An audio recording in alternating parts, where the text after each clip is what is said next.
नमस्कार दोस्तों, उम्मीद करता हूं कि भरपूर ऊर्जा के साथ और लगन के साथ आप उपस्थित हुए हों और आप ये दृढ़ निश्चय करके आए हैं कि अब हमें हमारी स्टडी जो है वो नियमित रूप से प्रारंभ ही करनी है। दोस्तों, आज प्रथम टॉपिक हम करने जा रहे हैं वर्ण। आप सभी का एक बार मैं फिर से स्वागत करता हूं। देखिए, वर्ण टॉपिक शुरू करने से पहले मैं आपको बता दूं कि 1 घंटे तक आप एकाग्रचित होकर इस टॉपिक को देखें।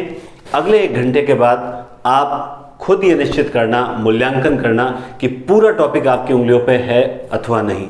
आप में से बहुत को ये टॉपिक आता होगा, लेकिन कितना भी अच्छा क्यों ना आए, हमें 1 या 2 चीज़ अच्छी मिल ही जाती है।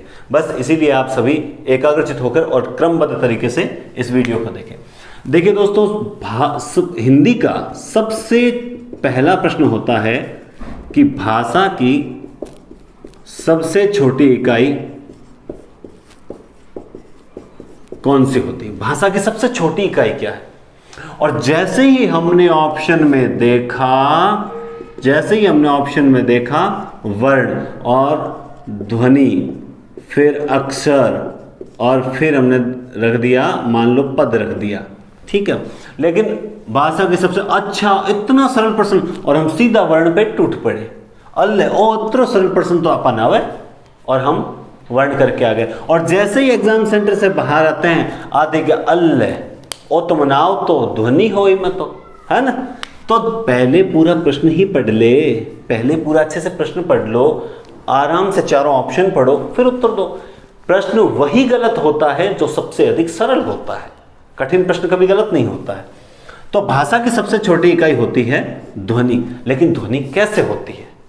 ध्वनि जो होती है कैसे होती है वो देखते हैं। देखो, एक तो मैंने बोला क च ट और एक मैंने लिखा क च ट। कम समय किस में लगा? बोलने में अथवा लिखने में? अगर लिखने में कम समय लग रहा है, इसका मतलब तो आपने आंसर सही किया था, वर्ण। और अगर वास्तविकता में हमें पता चले कि बोलने में कम समय लग रहा है, तब आंसर कौन सा होगा? ध्वनि। तो इसका मतलब इसका उत्तर क्या होगा? भाषा की सबसे छोटी इकाई जो होती है वो क्या होती है? ध्वनि। और इसी ध्वनि को लिखित रूप में क्या कहते हैं? लिखित रूप में कहते हैं वर्ण। ध्वनि को लिखित रूप में कहते हैं वर्ण। अब प्रश्न चेंज करने वाला एग्जामिनर होता है, कंपटीशन बढ़ रहा है तो प्रश्न की लैंग्वेज चेंज होगी। अब वो इसी प्रश्न को चेंज कर दे, मान लो एक शब्द और डाल दे कि रचना की दृष्टि से भाषा की सबसे छोटी इकाई कौन सी होती है? तो रचना की दृष्टि से आ गया, इसका मतलब बात ये यही कर रहा है, सेम लिखित रूप में रचना की दृष्टि से। तो रचना की दृष्टि से पूछ लिया, तब कौन सा हो जाएगा? वर्ण हो जाएगा। सीधा पूछे भाषा की सबसे छोटी इकाई कौन सी है, तो कौन सी है? ध्वनि। और ध्वनि को लिखित रूप में वर्ण कहते हैं। अगर वो प्रश्न पूछ ले कि रचना की दृष्टि से भाषा की सबसे छोटी इकाई कौन सी है, तो कौन सी होगी? वर्ण होगी। अब बात करते हैं हिंदी में। पहले यहां लिख देता हूं ध्वनि और यहां होगा वर्ण लिखा हुआ है। अब आती है कि हिंदी में वर्णों की संख्या कितनी है? बहुत सरल प्रश्न है। आपको आता है तो आप मन में देते जाइए, क्योंकि लाइव क्लास तो है नहीं जो मुझे कमेंट मिलते रहेंगे। हिंदी में वर्णों की संख्या है 44। इसमें 11 स्वर होते हैं और 33 व्यंजन होते हैं, है ना, व्यंजन, ठीक है। अब कौन कौन से होते हैं वो देखते हैं। 11 स्वर जो होते हैं, 11 स्वर, हालांकि ये बहुत सरल चीज़ें हैं, लेकिन ये सरल चीज़ें भी हमें देखनी बहुत जरूरी है। देखिए, अ, आ, ई, उ, और हम क्या पढ़ते हैं? अ, आ, ई, छोटी बड़ी, छोटा बड़ा, ऐसा कुछ नहीं होता है। सही, वो ठीक है, चलता है, रूटीन में चल जाता है, कोई दिक्कत। छोटा ऊ बड़ा ऊ, है ना। फिर क्या आएगा? ओ नहीं, क्या आएगा? री, ए, आई, ओ और औ। ये हो गए 11 स्वर। और 33 व्यंजन, उनकी भी बात कर लेते हैं। तो आपको पता है क वर्ग में आता है क, ख, ग, घ और ये क्या होता है? ड़, क, ख, ग, घ, ड़, घरा ला लड़े, च छ ज ज य, पढ़ो बेटा पढ़ो, है ना। तो क ख ग घ नहीं है, ये होता है अंग। क्या होता है? क ख ग घ अंग, ठीक है। फिर आता है च छ ज झ य। तो ये तीन तरह के होते हैं। देखिए, एक तो होता है ड, एक होता है ड़ और एक होता है अंग। ये ट वर्ग में आता है, इसको अलग नाम है उच्छिप्त है।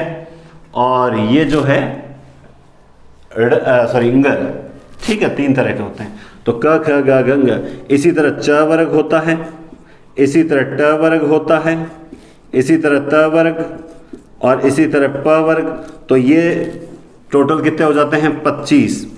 25 और 4 हो जाते हैं इसमें ऊष्म व्यंजन और 4 हो जाते हैं अंतस्थ व्यंजन। तो ये टोटल कितने हो जाते हैं? 25, 4, 29, 29 और 4 33, 33 प्लस 11 हो जाते हैं 44। ये तो बात हुई 44 की। लेकिन प्रश्न यहाँ से दूसरा निकलता है कि हिंदी में वर्णों की संख्या 44 है। अगर पूछ लिया जाए वर्णमाला में कितने वर्ण हैं, वर्णमाला में कुल कितने वर्ण हैं, तब वर्णों की संख्या कितनी हो जाती है? 52। हिंदी वर्णमाला में अगर वर्णों की संख्या पूछ ली तो कितनी हो जाएगी? 52। तो 52 हो जाएगी। तो फिर स्वर व्यंजन का वर्गीकरण क्या होगा? 13 तो हो जाएंगे स्वर और 39 39 हो जाएंगे व्यंजन, ठीक है। तो 13 स्वर, तो 2 स्वर ऐड कौन से हुए? तो यहाँ 2 स्वर ऐड करते हैं सीधे, एक तो अंग और एक अह, जिनको छोड़ दिया गया था। इनको क्यों शामिल नहीं किया जाता है उसकी चर्चा अपन आगे करेंगे। अब बात आती है 33 39। तो 6 और इसमें कौन से जुड़े? 6 और इसमें कौन से जुड़े? तो आपको पता है, यहां लिख देता हूं मैं। एक तो क्ष, त्र, ज्ञ और श्र। क्ष, त्र, ज्ञ और श्र। समझ गए बात को? क धन, श धन, अ। उसके अलावा त्र का क्या हो जाएगा? त धन, र धन, अ। ज्ञ का ज धन, य धन, अ। और श्र का श धन, र धन, अ। तो ये कितने हो गए? 33 और 4 37। और उसके बाद में 2 उच्छिप्त को और मिला लो। कौन कौन से? एक ड़ और एक ढ़। तो ये टोटल कितने हो गए? 39। 33 में 6 और जोड़ दिए तो 39 हो गए और इधर 13 स्वर हो गए। तो 39 और 13 कितने हो गए? 52। तो ये तो था स्वरों का, स्वर और व्यंजन की बात। हिंदी में वर्णों की संख्या जब पूछी जाए तो 44 है, वर्णमाला में पूछी जाए तो 52 है। लेकिन अगर सपोज दैट हम हर तरह के प्रश्न की बात करते हैं, सीधा प्रश्न आया कि हिंदी में वर्णों की संख्या कितनी है, और प्रश्न तो यही है हिंदी में वर्णों की संख्या कितनी है, लेकिन आपसे ये नहीं पूछा, सॉरी ऑप्शन में 52 है ही नहीं, प्रश्न सॉरी ऑप्शन में 44 है ही नहीं। हिंदी में वर्णों की संख्या कितनी है, ऑप्शन में 44 है ही नहीं, 52 दिया, तब आपको वहाँ पे 52 ही करनी पड़ेगी, क्योंकि अगर दूसरा ऑप्शन नहीं होगा तो फिर हाँ ये भी सही है, 52 भी क्यों करें, दूसरे ऑप्शंस भी देखे जाएंगे, उसके आधार पे करना पड़ेगा। लेकिन एग्जैक्ट की बात करें तो हिंदी में वर्णों की संख्या 44 और वर्णमाला की बात की जाएगी तब अब उसमें आ जाते हैं, ये सारे काउंट हो जाते हैं और तब कितने हो जाते हैं? 52। बाकी ऑप्शंस पे ही डिपेंड करते हैं ऑब्जेक्टिव प्रश्न जो होते हैं। अब बात करते हैं वर्गीकरण की। वर्गीकरण की बात करते हैं, सबसे पहले बात करते हैं स्वरों का वर्गीकरण। किसकी बात करते हैं? स्वरों का वर्गीकरण। स्वरों का वर्गीकरण आप देखते जाइए, एक साथ करेंगे अपन स्वरों का वर्गीकरण, ठीक है। स्वरों का वर्गीकरण सबसे पहले कितने प्रकार से होता है? स्वरों का वर्गीकरण होता है 5 प्रकार से, ठीक है, 5 तरह से होता है। सबसे पहले मात्रा, काल या फिर समय के आधार पर स्वर कितने प्रकार के होते हैं। हम बात कर रहे हैं 11 स्वरों की। समय, मात्रा, काल, समय के आधार पर जो होते हैं, समय के आधार पर, आधार पर जो होते हैं वो स्वर कितने प्रकार के होते हैं। तो देखिए वो होते हैं कितने प्रकार के होते हैं? 2। कौन कौन से होते हैं? एक होता है ह्रस्व स्वर और दूसरे होते हैं दीर्घ स्वर। ह्रस्व और दीर्घ कौन कौन से होते हैं, क्या होते हैं, वो हम आगे बात करेंगे। दूसरे हिसाब से होता है उच्चारण की दृष्टि से, उच्चारण के आधार पर स्वर जो होते हैं कितने प्रकार के होते हैं? ये भी दो प्रकार के होते हैं। कौन कौन से होते हैं? एक होता है अनुनासिक, अनुनासिक ध्यान रखना विशेषण होता है, अनुस्वार संज्ञा होती है। अनुनासिक और निर्नुनासिक, इसे अनुनासिक भी कहा जाता है, निर्नुनासिक को अनुनासिक भी कहते हैं। तीसरा जो होता है वो होता है ओष्ठों की गोलाई के आधार पर, ओष्ठों की गोलाई के आधार पर भी दो प्रकार के होते हैं। कौन कौन से होते हैं?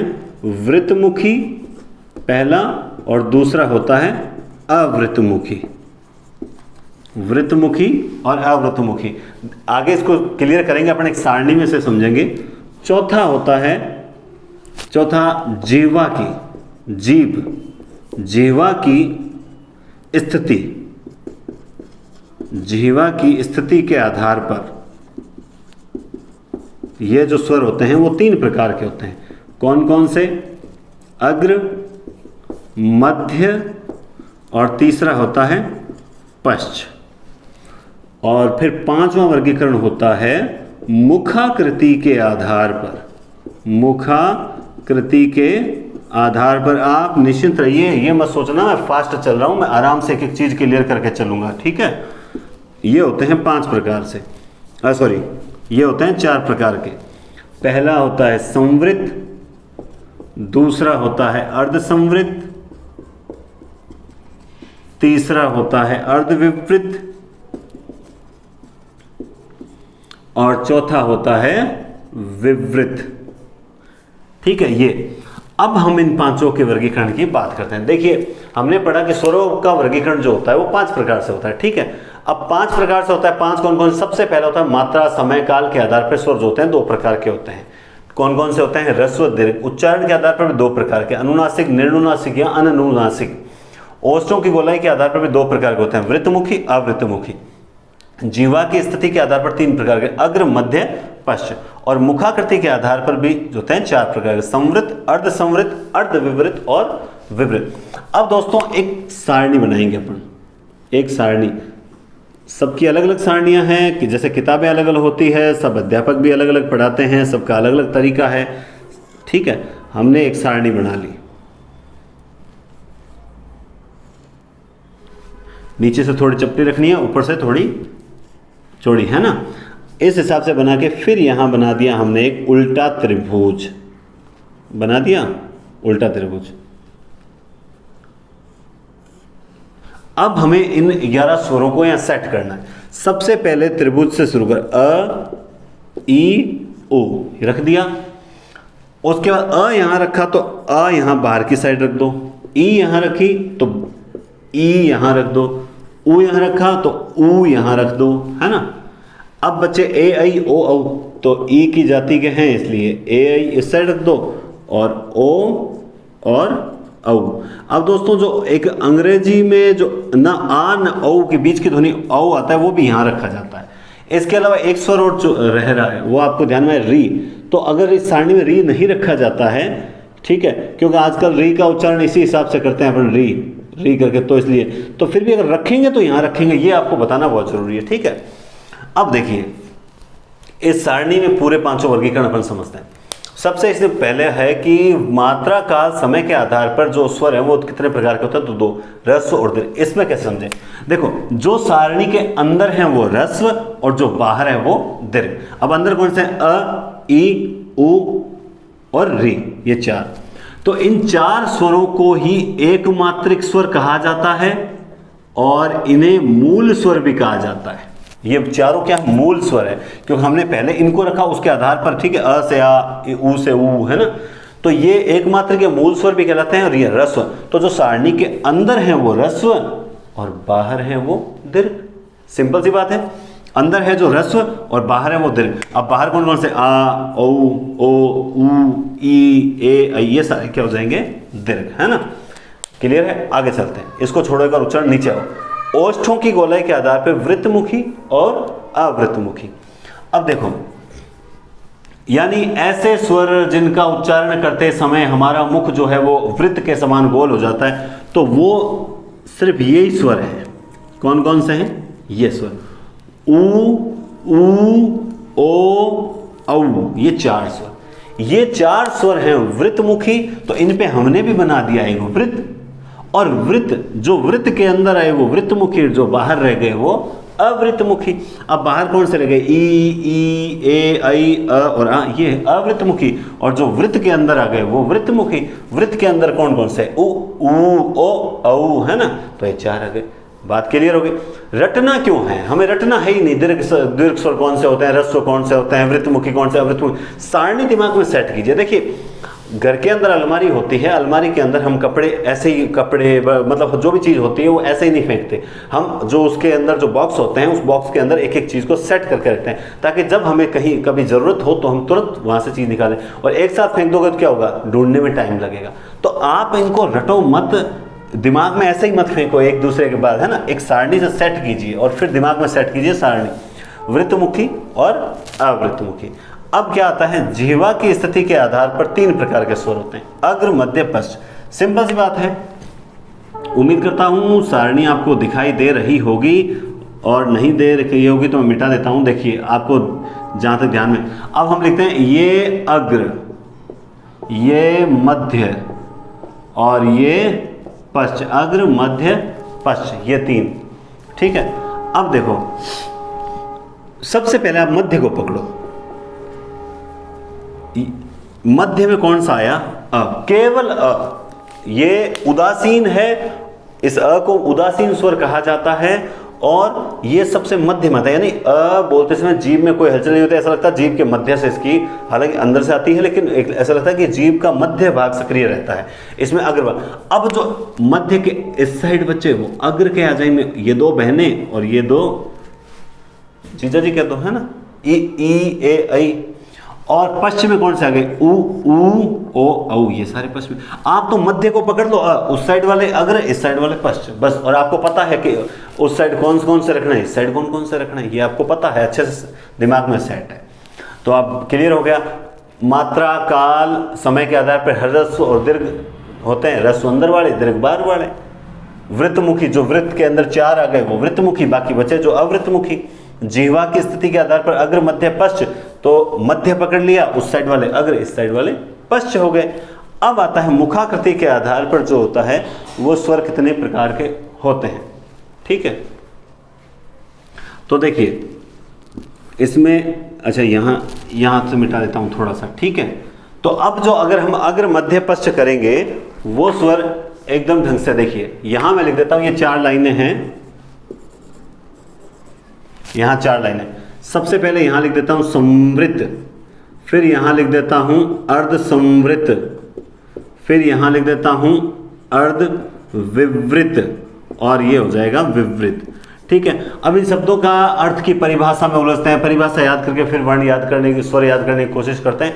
ये तरीका मत अपनाइए। आप सीधा, हमें विद्वान थोड़ी बनना है, हमें तो सिर्फ कंपटीशन फाइट करना है और उसमें सीट निकालनी। विवृत अधिक खुला हुआ, समृद्ध कम खुला हुआ। ठीक है। बस शब्दों का थोड़ा बहुत अर्थ पता हो, ये अच्छी बात है।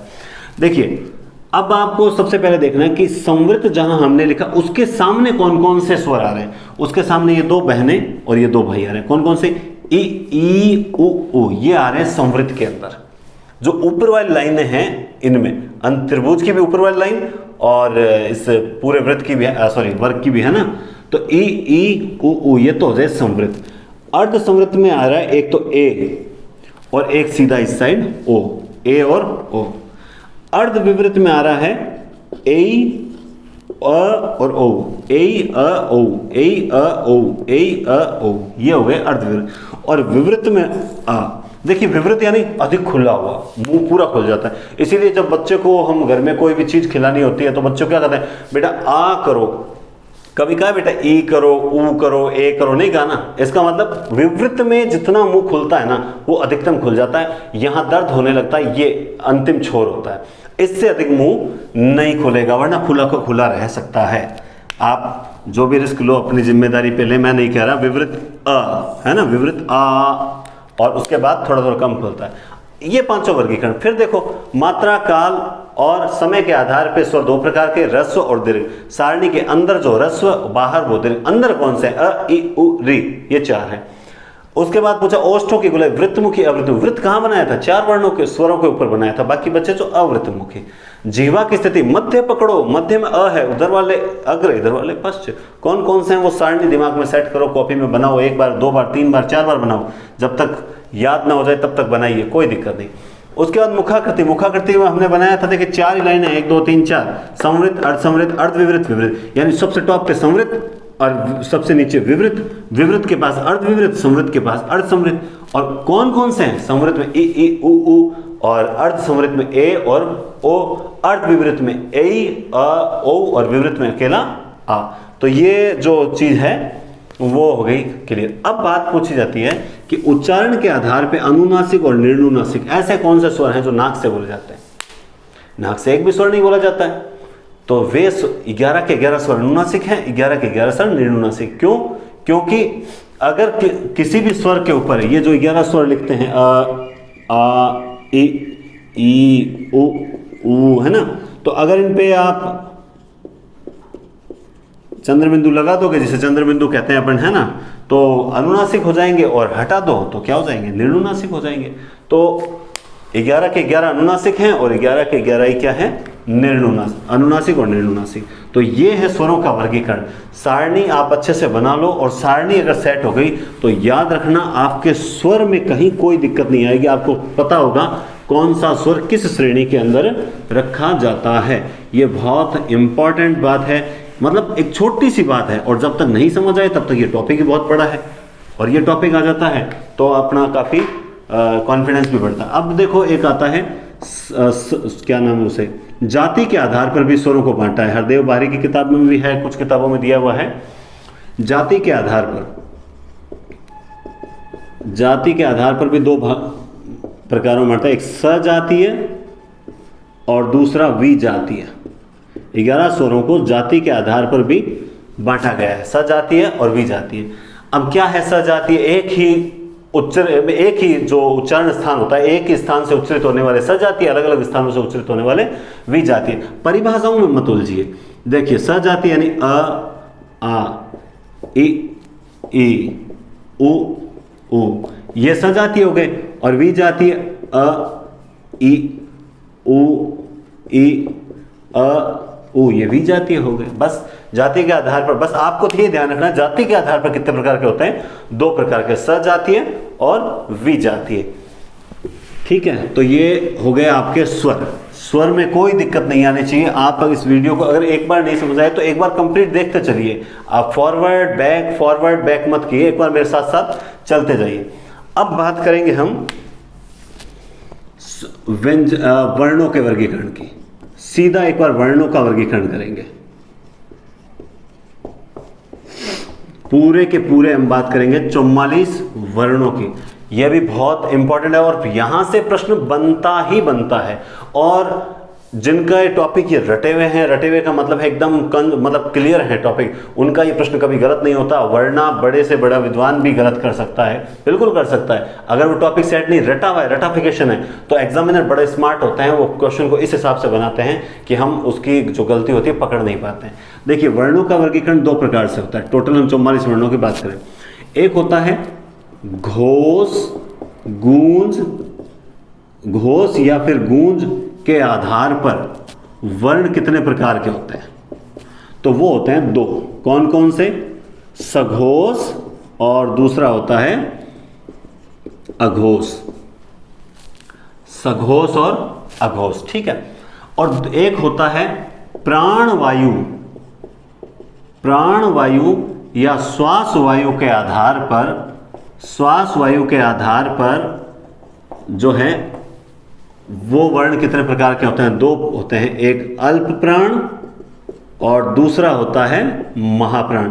देखिए आपके दिमाग में कोई भी प्रश्न आ रहा है, स्वरों में मैंने कोई प्रश्न छोड़ा नहीं, अगर फिर भी कोई प्रश्न आ रहा है तो आप मैसेज कर सकते हैं, और समय मिलते ही मैं आपका रिप्लाई भी करूंगा, या अगले वीडियो के अंदर मैं उन क्लियर कर दूंगा। देखिए अब ये 2 प्रकार का वर्गीकरण कर दिया। एक तो घोष के आधार पर 2 प्रकार के वर्ण होते हैं, और एक प्राणवायु के आधार पर 2 प्रकार के वर्ण होते हैं। अब हम 44 वर्णों की बात करते हैं, तो पहले लिखना पड़ेगा हमें 44, आ ई, ठीक है, उ, फिर री, इस तरह से करके मैं शॉर्ट में लिख देता हूं ओ। अब देखिए ये पूरे लिखने क ख ग घ ङ च छ ज झ य ट ठ ड ढ ण। देखिए ड ढ है न की वो ड ध और न प फ ब भ म। उसके बाद हम बात करते हैं अंतस्थ व्यंजन य र ल और व। ये कौन से कहलाते हैं अंतस्थ, क्यों कहा जाता है, इसकी चर्चा अगले पार्ट में करेंगे। उसके बाद श श स और ह, ये हैं ऊष्म व्यंजन, क्यों कहा जाता है अगले पार्ट में, है ना। अब यही सेम मैं लिखता हूं अगले पार्ट का मतलब ये बोर्ड साफ करके, उसके बाद अगला आ ई और इस तरह करके ओ तक, फिर वही क ख ग घ ग च छ ज झ य ट ठ ड ढ ण त थ द। मैं भी आपको शॉर्ट में समझा सकता हूं, लेकिन मैं पूरा लिख रहा हूं, इसका मतलब आपको इस हिसाब से समझाने की कोशिश प फ ब समझाने की कोशिश कर रहा हूं। जिंदगी में नहीं भूलो, जिंदगी में नहीं भूलोगे, ठीक है। य र ल व ये अंतस्थ हैं, आपको पता ही है। और श श स ह ये भी आपको पता है, ये ऊष्म है, ठीक है। मैंने 44 इस साइड लिख दिया और 44 उस साइड लिखे। अब देखिए, अब हम जब याद करते हैं कि सगोश में कौन से हैं, अगोश कौन है, वे वर्ण जिनके उच्चारण में गूंज रहती है, वलाना फलाना, है ना। हम परिभाषाओं में नहीं उठना। प्रश्न क्या है एग्जाम में, निम्न में से सगोश कौन सा है, निम्न में से अघोष कौन सा है, निम्न में से सगोश नहीं है, निम्न में से किस ऑप्शन में सब में समस्त सगोश और महाप्राण है, किसमें अल्प प्राण और सगोश है। इस हिसाब से प्रश्न घुमाते हैं आपको। अब इस तरह से आप रटोगे कि हाँ घ सगोश है, ये सगोश है, वो अघोष है, इस ये तो नहीं याद, एक समय बाद मिस हो सकता है। लेकिन मैं आपको जो बताने जा रहा हूं उसे ध्यान से सुनते जाइए, उसके बाद आपके ये कभी मिस नहीं हो सकते। आपको अगर सघोष व्यंजन की, जब सघोष वर्णों के बारे में पूछा जाए तो एक ट्रिक दिमाग में होनी चाहिए, और वो ट्रिक क्या है, तिचो पांत ह स्वरा सघोषा। तिचो पांत है स्वरा सघोषा। समझ नहीं आई, कोई बात नहीं, अब ध्यान से सुनो। ट्रिक है तिचो पांत ह स्वरा सघोषा, तिचो पांत ह स्वरा सघोषा, तिचो पांत ह स्वरा सघोषा, तिचो पांत ह स्वरा सघोषा, है ना। कौन से पाणिनि ने लिखी है पता नहीं, कल्हाणे की, किसकी ट्रिक है, चलिए देखते हैं अपने को क्या करना है। ये ट्रिक है विसंदान जी की, है ना। ती चो पा अर्थात तीसरा, चौथा, पांचवा, अंतर, अंतस्थ, ह और स्वर। अब दोबारा देखते हैं, यह कहता है कि हर वर्ग का तीसरा, चौथा, पांचवा, तीसरा, चौथा, पांचवा, तीसरा, चौथा, पांचवा, तीसरा, चौथा, पांचवा, तीसरा, चौथा, पांचवा, तीसरा, चौथा, पांचवा, हर वर्ग का तीसरा, चौथा, पांचवा। इसके बाद अंतस्थ, अंत है, ठीक है। अब अंतस्थ कौन से, ये रे चारों अंतस्थ, तो तीसरा, चौथा, पांचवा अंतस्थ, और फिर ह, ऊष्म में से केवल ह लेना है। तिचो पांत ह और स्वरा, स्वर सारे आ जाएंगे। तिचो पांत है स्वरा सघोषा, तिचो पांत है स्वरा सघोषा, तिचो पांत है स्वरा सघोषा। और बाकी बचे जो अघोष, बचे कौन से, पहला, दूसरा और तीन भाई बच गए, श श श, है ना। तो बचे, लेकिन हमें बच्चे में याद नहीं करने, हमें कौन सा याद करना है, हमें सघोष व्यंजन याद करने। अब दिमाग में एक ट्रिक चली, तिचो पांत है स्वरा सघोषा, तिचो पांत है स्वरा सघोषा। घर में काम करने जा रहे हो, खाना बनाने जा रहे हो, खाना बनाने बनाते ही तिचो पांत है स्वरा सघोषा, तिचो पांत है स्वरा सघोषा। कपड़े धो रहे हो, तिचो पांत है स्वरा सघोषा। गाड़ी चला रहे हो, तिचो पांत है स्वरा सघोषा। देख कहीं रहे हो मगर दिमाग में तिचो पांत है स्वरा सघोषा, तिचो पांत है स्वरा सघोषा, तिचो पांत है स्वरा सघोषा। तीसरा, चौथा, पांचवा अंतस्थ है और स्वर ये सघोष है, तिचो पांत है स्वरा सघोषा। और बाकी बचे जो अघोष हैं। क्लियर हो गया। जिंदगी में रात रात को मम्मी उठा के पूछेगी ना कि बता सघोष व्यंजन कौन सा है, तो नींद में ही बोलोगे तिचो पांत है स्वरा सघोषा, तिचो पांत है स्वरा सघोषा। अब बात करते हैं प्राण वायु, श्वास वायु। भूल जाओ, एक बार भूल जाओ तिचो पांत को, फिर देखेंगे। अब बात करते हैं प्राण वायु, श्वास वायु, ये भी 44 है। अब की बार आपको महाप्राण की ट्रिक याद करनी है, और वो क्या है, द्विचय ऊष्म महाप्राण, द्विचय ऊष्म महाप्राण अर्थात हर वर्ग का दूसरा, चौथा और ऊष्म ये महाप्राण है।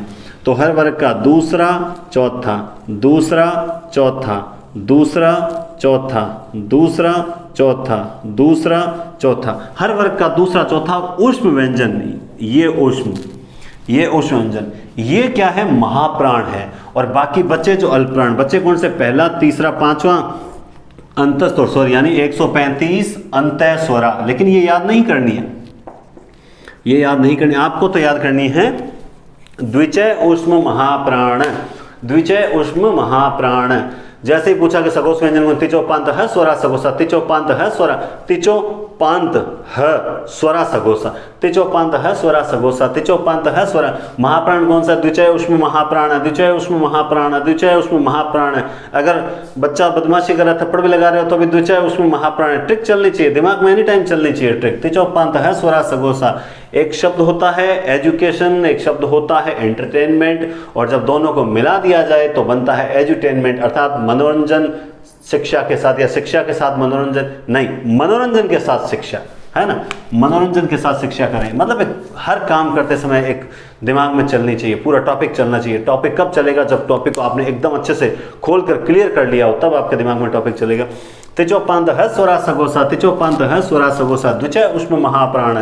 द्विचय आधी रात को कभी भी कैसा भी घुमा फिरा के एग्जामिनर जितना घुमा के पूछना चाहे पूछ सकता है, लेकिन ये दोनों ट्रिक अगर आपको याद है तो फिर याद रखना, आप कभी भी जिंदगी में नहीं भूलोगे कि सगोस कौन सा है, अघोष कौन सा है, महाप्राण कौन सा है, अल्पप्राण कौन सा है। तो तिचोपांत है स्वरा सगोसा, तिचोपांत है स्वरा सगोसा, द्विचय ऊष्म महाप्राण। तिचोपांत है स्वरा सगोसा, द्विचय ऊष्म महाप्राण है, द्विचय ऊष्म महाप्राण है।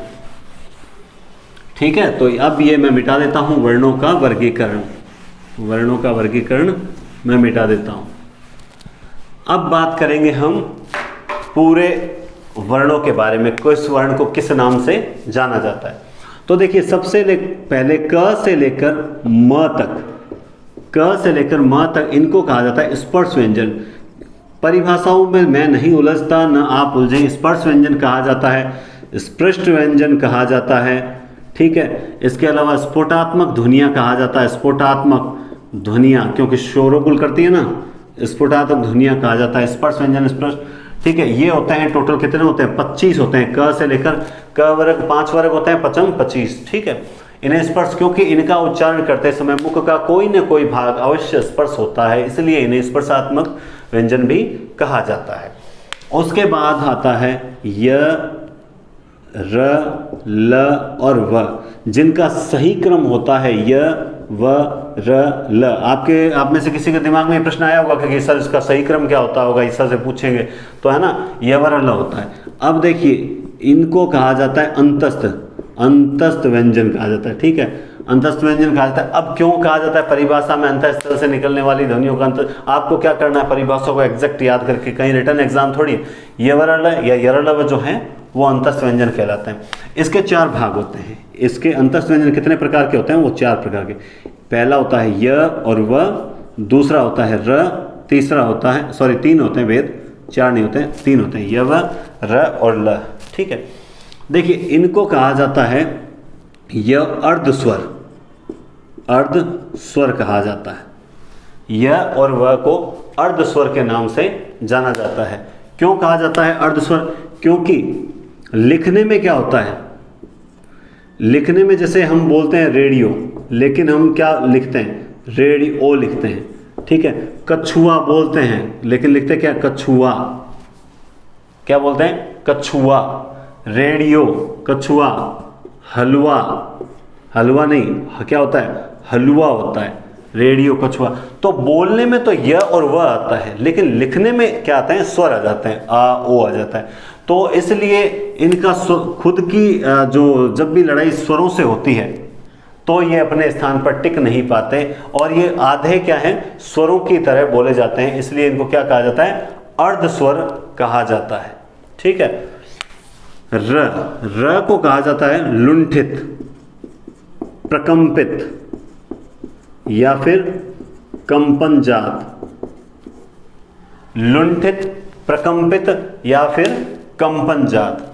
अब देखिए लुंठित क्यों कहा जाता है, प्रकंपित क्यों कहा जाता है, कंपन जात क्यों कहा जाता है, परिभाषाओं में उलझने की वजह, वहां एग्जाम में प्रश्न आएगा कि निम्न में से लुंठित वर्ण कौन सा है या निम्न में से लुंठित वर्ण कौन सा नहीं है। नहीं है तो खैर आ ही नहीं सकता, कौन सा वर्ण लुंठित है या कौन सा लुंठित है, सब हाँ ऐसे यही प्रश्न बनता है। ठीक है, अब देखिए आप अब मैं इसको समझाता हूँ लुंठित का अर्थ क्या।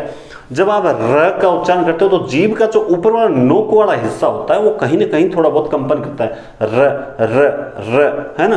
तो इसलिए इसको लुंठित, प्रकंपित या कंपन जात कहा जाता है। उसके अलावा ल को कहा जाता है पार्श्विक। पार्श्विक क्यों कहा जाता है, मुख के पार्श्व भाग से निकलने वाली ध्वनि को पार्श्विक व्यंजन। अब हमें पता ही नहीं है पार्श्व भाग होता कौन सा है, तो क्यों माथाफोड़ी करनी। पार्श्व होता है मुख का, ये पार्श्व भाग होता है। आप तो परिभाषा की बजाय समझिए, ये मुख का पार्श्व है। जब आप ल का उच्चारण करते हैं तो जीभ आगे आके अवरोध उत्पन्न करती है, जिससे हवा जो होती है वो दोनों साइडों से होकर निकलती है, दोनों साइडों से, मुंह के अगल बगल से निकलती है। तो पार्श्व भाग हल्का सा बोलता है, इसलिए पार्श्व भाग से निकलने वाली ध्वनि के कारण सो ल को पार्श्विक व्यंजन कहा जाता है। जैसे ल कांच के सामने बोल के देख लेना, ल ल ल ल, दोनों यहाँ हल्की सी हवा तेज होगी, तो इसको कहा जाता है पार्श्विक व्यंजन। उसके बाद आता है श, श, स, ह। इन चारों को ऊष्म व्यंजन कहा जाता है। अब क्यों कहा जाता है ऊष्म व्यंजन, किताबों में तो घर्षण उत्पन्न होता है वगैरह होता है वगैरह होता है, बहुत अच्छी बात है, लेकिन आप वास्तव में मुझे बताओ क्या इन चारों ध्वनियों के उच्चारण करने पर घर्षण उत्पन्न होता है क्या। ये सबसे इंपॉर्टेंट बात है, समझ आई बात। इन चारों के उच्चारण में क्या घर्षण होता है, तो देखिए हम प्रैक्टिकल सोच के देखते हैं। सर्दियों में हमारे मुख से निकलने वाली सबसे ज्यादा जो ध्वनियां वो ये चार ही होती है। कौन कौन सी, श, श, श और ह।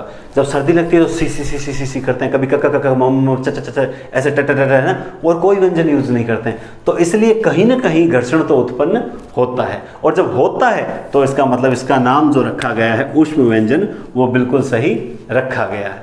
समझ आई बात। अब उसके बाद बात करते हैं ह की। ह जो होता है, ह को कहते हैं काकल्य, अलीजीवा। ह को काकल्य, अलीजीवा या नाभिक्य। देखो संस्कृत वाले कहते हैं कि ह काकल्य होता है, संस्कृत वाले कहते हैं कि ह नाभिक्य होता है, अर्थात जब ह का उच्चारण होता है तो नाभि से आवाज आती है ह की। तो अब हम हिंदी वाले कहते हैं ना भाई, अपने तो क्या है, नाभि नहीं जाना, अपने तो यहाँ गले से ही आवाज आ जाती है काकल्य, इसीलिए काकल्य ठीक है। तो इसको काकल्य और नाभिक्य व्यंजन कहते हैं। और इसका एक नाम और होता है अलीजीवा। इसका अक्ल को है ना अलीजीवा भी नाम से भी पुकारा जाता है, ह का उच्चारण। उसके बाद आता है अ। चलो आपको बाद में लेंगे, पहले लेते हैं ड़ और ढ़। इन दोनों को कहा जाता है उच्छिप्त।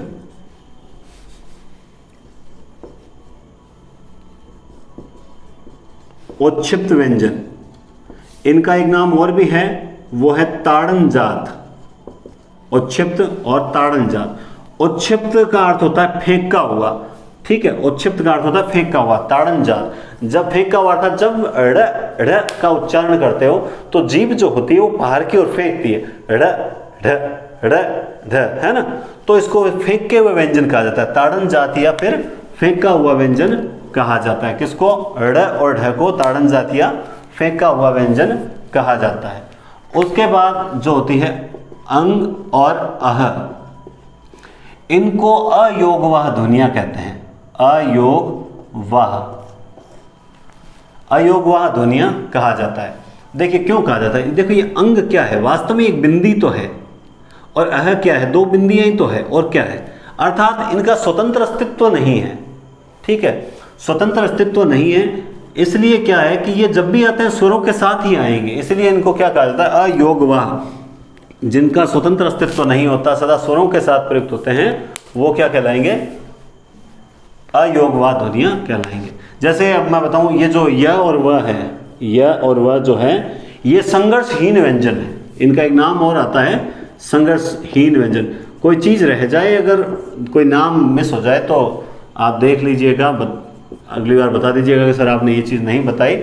य और व को संघर्षहीन व्यंजन भी कहा जाता है, क्योंकि जब इनकी लड़ाई जो होती है वो स्वरों से होती है तो ये संघर्ष नहीं कर पाते हैं, इसलिए इनका संघर्षहीन व्यंजन भी कहा जाता है।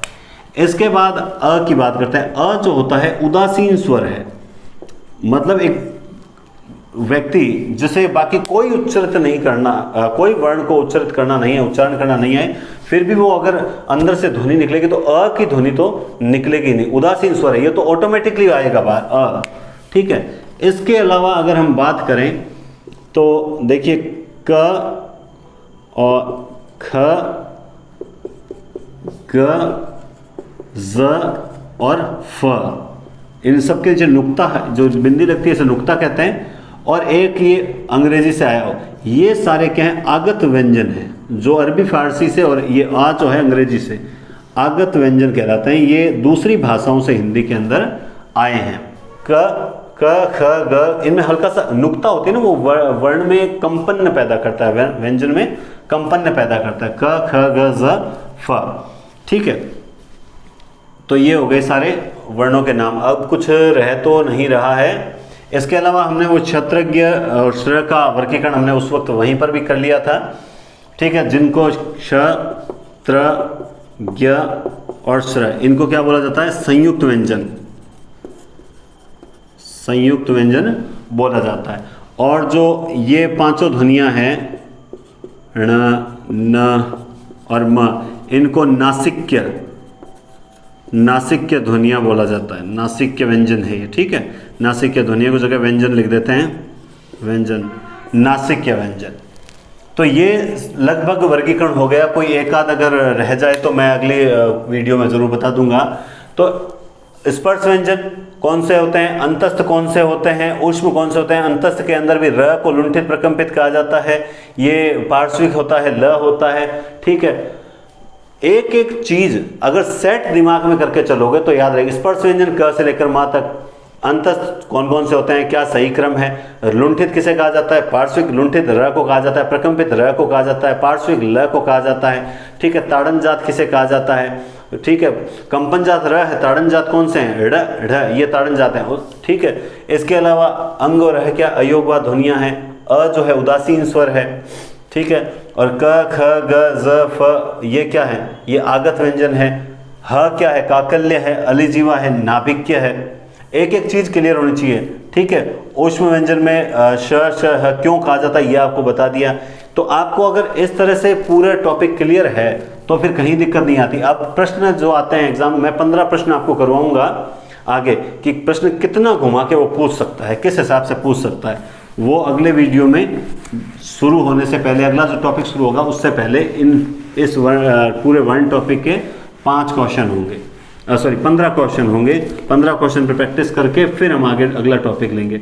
आराम से वीडियो करेंगे, जल्दबाजी बिल्कुल नहीं है। आपकी स्टडी जो है वो नियमित, धीरे धीरे नियमित भी हो जाएगी और आपको मैं पूरा सिलेबस भी करवा दूंगा।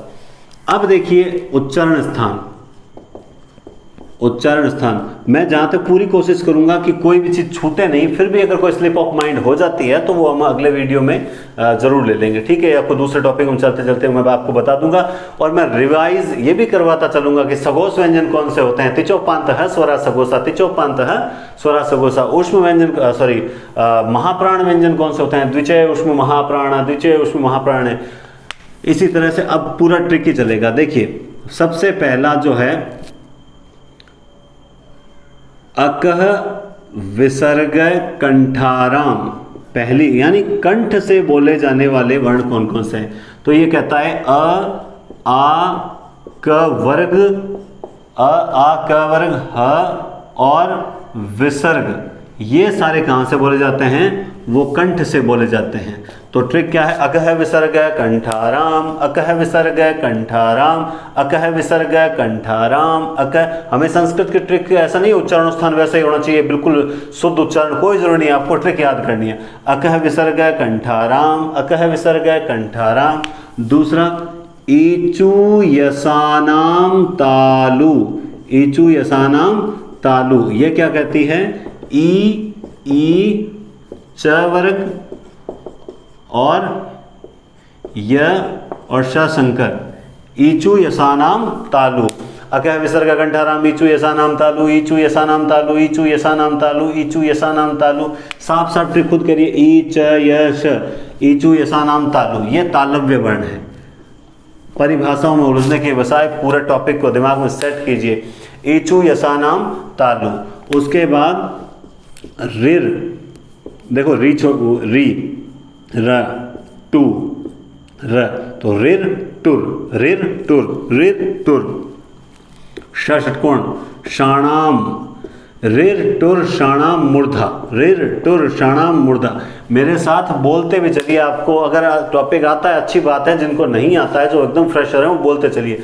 रिर टुर शाणाम मूर्धा, रिर टुर शाणाम मूर्धा, रिर टुर शाणाम मूर्धा, रिर टुर शाणाम मूर्धा। कह विसर्ग कंठाराम ईचू यसानाम तालु, रिर टुर शाणाम मूर्धा, रिर टुर शाणाम मूर्धा, रिर टुर शाणाम मूर्धा। अर्थात री ट वर्ग श षटकोण, ये सारे कहाँ से बोले जाते हैं? मूर्धन्य भाग से। मूर्धा जीभ नहीं होती, ध्यान रखना, मूर्धन्य जीभ जहाँ ऊपर मध्य में जाके दांतों के ऊपर जहाँ टच करती है वो भाग होता है। रिर टुर शाणाम मूर्धा। और उसके बाद संस्कृत में तो चलती है ऋतुलसानाम दंता, लेकिन अपने हिंदी में तो क्या है? तुलसी राम दंता, गर्त में जाए जनता, है ना, तुलसी राम दंता, तुलसी दांतों से खाते हैं, तो तुलसी राम दंता। अर्थात त वर्ग ल कौन सा था? पार्श्विक था, और स ये कहाँ से बोल जाते हैं? दंत, तुलसी राम दंता, तुलसी राम दंता। दिमाग में चलने का है विसर्ग कंठाराम ईचू यसानाम तालु, ईचू यसानाम तालु, रिट और शाणाम मूर्धा, तुलसी राम दंता, तुलसी राम दंता।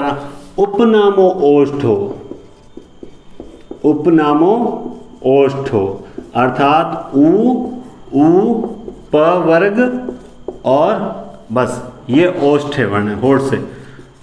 अकह विसर्ग कंठाराम ईचो यसानाम तालु, रिट शाणाम मूर्धा, तुलसी राम दंता, उपनामो ओष्ठो।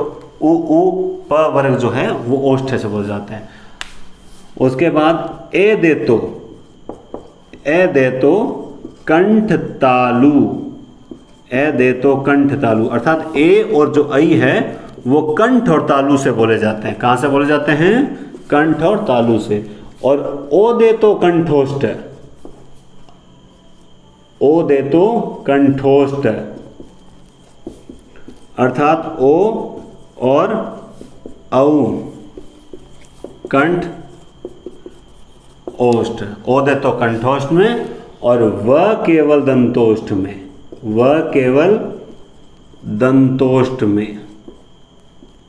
ठीक है, व जो है वो दंत और ओष्ठ मिक्स, दंत ओष्ठ।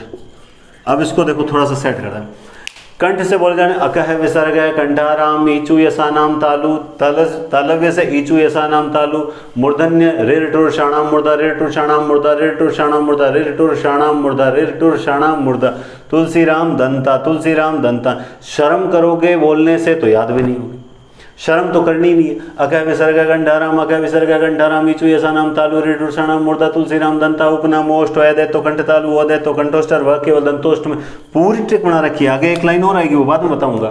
पहले अकह विसर्ग कंठाराम, अकह विसर्ग कंठाराम, अकह विसर्ग कंठाराम, ईचू यसानाम तालु, ईचू यसानाम तालु, ईचू यसानाम तालु, रिर टुर शाणाम मूर्धा, रिर टुर शाणाम मूर्धा, रिर टुर शाणाम मूर्धा, तुलसी राम दंता, तुलसी राम दंता, उपनामो ओष्ठो, उपनामो ओष्ठो, उपनामो ओष्ठो, ए दे तो कंठ तालु, ओ दे तो कंठोष्ठ, ए दे तो कंठ तालु, ओ दे तो कंठोष्ठ, ए दे तो कंठ तालु, ओ दे तो कंठोष्ठ।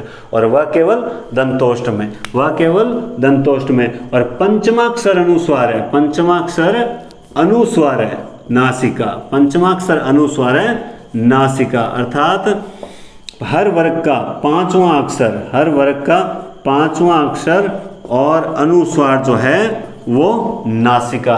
पंचमाक्षर अनुस्वार है नासिका, पंचमाक्षर अनुस्वार है नासिका, पंचमाक्षर अनुस्वार है नासिका, पंचमाक्षर अनुस्वार है नासिका। अकह विसर्ग कंठारा मीचु ऐसा नाम तालु रे रुषाणाम मूर्धा तुलसी राम दंता उपनामोष्ठ होए दे तो कंठ तालु ओ दे तो कंठोष्टर व केवल दंतोष्ठ में पंचमाक्षर अनुस्वार नासिका सगोष व्यंजन कौन से पूछ लिया। तिचोपांत है स्वरा सगोसा महाप्राण है कौन से, द्विचय उसमें महाप्राण है पार्श्विक पूछ लिया, ल पार्श्विक लुंठित पूछ लिया, र लुंठित है तो पूछ लिया। संघर्षहीन व्यंजन कौन से हैं तो हमने बता दिया संघर्षहीन कौन से हैं, संघर्षहीन है य और वह। क्यों संघर्षहीन है कारण बताया। किसी ने पूछ लिया काकल्य कौन सा है तो कौन सा है ह। किसी ने पूछ लिया एकदम से आपसे कि बताइए संवृत कौन से तो ई और उ है ना। हर चीज़ दिमाग में सेट करनी पड़ेगी तो आपको पूरा टॉपिक याद होगा। तिचोपांत है स्वरा सगोसा, तिचोपांत है स्वरा सगोसा, द्विचय उष्म महाप्राण कह विसर्ग कंठारा मीचु ऐसा नाम तालु ऋतुषाणाम मूर्धा तुलसी राम दंता उपनामो ओष्ठ एदे तो कंठ तालु ओदे तो कंठोष्ठ व केवल दंतोष्ठ में पंचमाक्षर अनुस्वार है नासिका। ये हो गया आपका पूरा टॉपिक। अब दो चीज़ क्या बच जाती है वो भी क्लियर कर देते हैं। तो देखिए आपको याद करना पड़ेगा, याद करोगे ट्रिक तभी जाके आप पूरा टॉपिक उंगलियों पे होगा। और आपको जब मैं पढ़ा रहा हूँ तो जब मेरे टॉपिक उंगलियों पे है तो आपके क्यों नहीं हो सकता। अपने आप को कमज़ोर मत समझिए और अच्छे से पूरे टॉपिक को दिमाग में सेट कीजिए, तभी जाके सिलेबस का भार नहीं आएगा। अब देखो एक होता है द्वित्व व्यंजन, द्वित्व व्यंजन और एक होता है व्यंजन गुच्छ, व्यंजन गुच्छ। देखिए द्वित्व व्यंजन यानी एक ही वर्ण आधा पूरा मतलब आवृत्ति हो जाती है। जैसे अपन कुत्ता लिखते हैं, ठीक है, तो आधा त पूरा त। बिल्ली लिखते हैं तो आधा ल पूरा ल, ठीक है। ऐसे ही मान लो चट्टा लिखते हैं तो आधा ट और फिर पूरा ट। तो ये द्वित्व व्यंजन कहलाते हैं, द्वित्व व्यंजन के उदाहरण है। और व्यंजन कुछ में क्या होता है अलग अलग आता है। जैसे गड्ढा तो आधा ड और ढा, ठीक है। जैसे जत्था तो आधा त और था, तो इसमें आधा दूसरा होता है पूरा दूसरा होता है। तो अलग अलग जाति के आ जाते हैं तब तो क्या हो जाता है व्यंजन गुच्छ हो जाता है, गुच्छा हो जाता है। और जब एक ही जाति के आ जाते हैं तो क्या हो जाता है द्वित्व व्यंजन हो जाता है, ठीक है। तो ये कुछ चीज़ें थी, मैंने जहाँ तक हो सकता है इस टॉपिक को 90% तो करवा दिया। अब ऐसे हर टॉपिक विशाल होता है तो उसमें कुछ नई चीज़ें आती रहेगी। कोमल तालव्य कौन, जैसे कोमल तालव्य स्वर कौन से होते हैं, कठोर तालव्य कौन से होते हैं, ये भी चर्चा हम अगले वीडियो में ज़रूर करेंगे। क्योंकि ज़्यादा बड़ा वीडियो है वो अपलोड करने में मुझे समस्या आएगी, इसलिए आज हमने 90% टॉपिक कर लिया। 10% जो कुछ रह जाता है वो हम अगले जो वीडियो में 15 शानदार प्रश्नों का एक मूल्यांकन करेंगे और मूल्यांकन के साथ साथ हम वो टॉपिक भी कर लेंगे और दूसरे टॉपिक की शुरुआत भी कर देंगे। लेकिन उससे पहले एक वीडियो आएगा हिंदी साहित्य के इतिहास का भी क्रम साथ में चलेगा। तो साहित्य का इतिहास अपनी जगह चलता रहेगा और जो व्याकरण है वो अपनी जगह चलती रहेगी, ताकि रीट के विद्यार्थियों के लिए ये काफ़ी फायदेमंद हो। और मैं उम्मीद करता हूँ आपको ये टॉपिक एक बार अगर देखने की ज़रूरत पड़ सकती है जो फ्रेशर्स हैं, बाकी आपको ये टॉपिक अच्छे समझ आया होगा। फिर भी कोई कमी रही है तो आप मुझे मैसेज या टेलीग्राम वगैरह पे मुझे बता सकते हैं और कंटिन्यू जुड़े रहिए, आपको निश्चित रूप से फ़ायदा होगा। और घबराने की बिल्कुल आवश्यकता नहीं है, वैकेंसी भी आएगी, सिलेक्शन भी होगा। कोशिश करते रहिए, कोशिशें अक्सर कामयाब होती है। बहुत बहुत धन्यवाद, शुभ रात्रि।